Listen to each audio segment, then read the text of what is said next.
Hey everybody, this video is from Health Hacks Reviewed, Alex here. It is on the brand of whole body vibration machine Zaaz.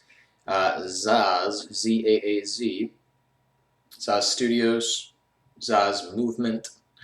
They have a few different names for the different aspects of their company. So the short of this review is that here we have a lower G-force machine. And if you remember, 95% of brands are lower G-force machines.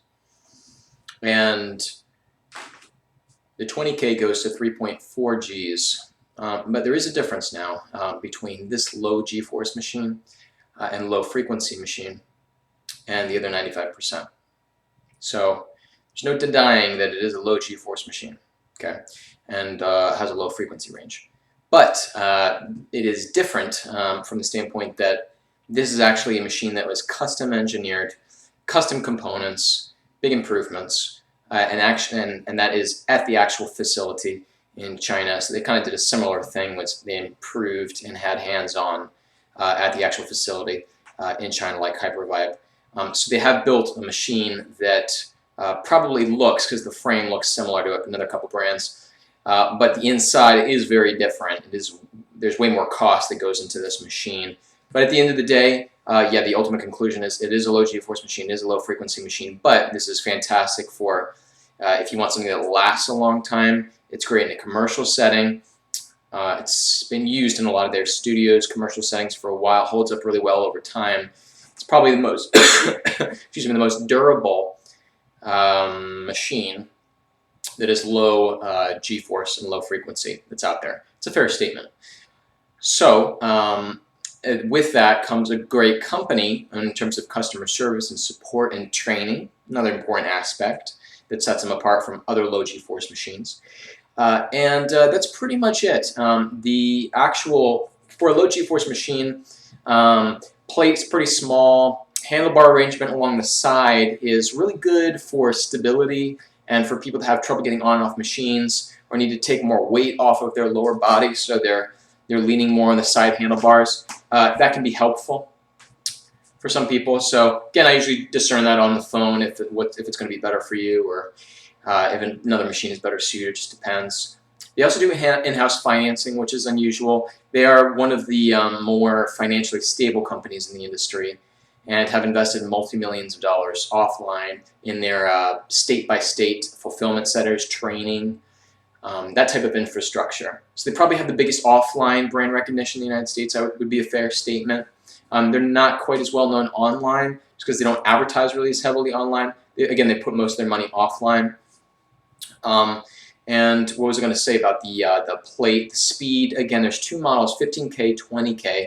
15K goes up to, they have speed settings, but the equivalent in hertz is it goes up to 9 point something as far as frequency. 20K, which is the more popular model, goes up to 14.5, pretty much somewhere around 15 hertz, which is average. Usually for that 95% of machines, you'll see an average range of 9 to 15 hertz within that range. The G-force rating, it is stronger than most of the low G-force machines at 3.4. What I was impressed with was standing on the plate. It was the turntable mechanism for that full range of motion of movement through the amplitude is very smooth, and it's very, very finely tuned in smaller speed increments. So as you ramp up the speed, it is a very smooth acceleration. It is about as smooth as far as the pivotal movement. It is a pivotal seesaw, teeter-totter type of oscillatory movement.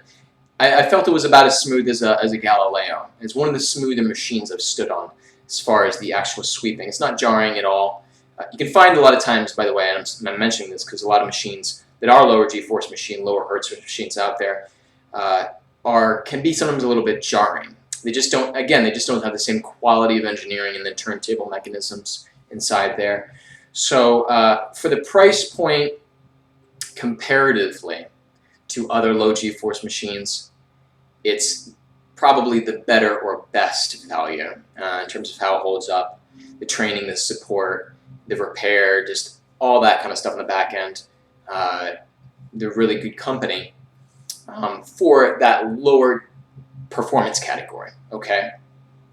if we were now to compare it as far as the cost for the performance of what it's actually giving you versus the cost for some of these other machines that I talk about for the higher level performance they're giving you, yeah, you could probably infer that the Zaaz is not ultimately, if we look at all machines, a good value, okay, for your dollar.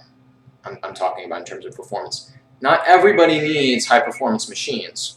But if you have any more questions about this machine, this company, feel free to send me a message or give me a call. Thanks for watching.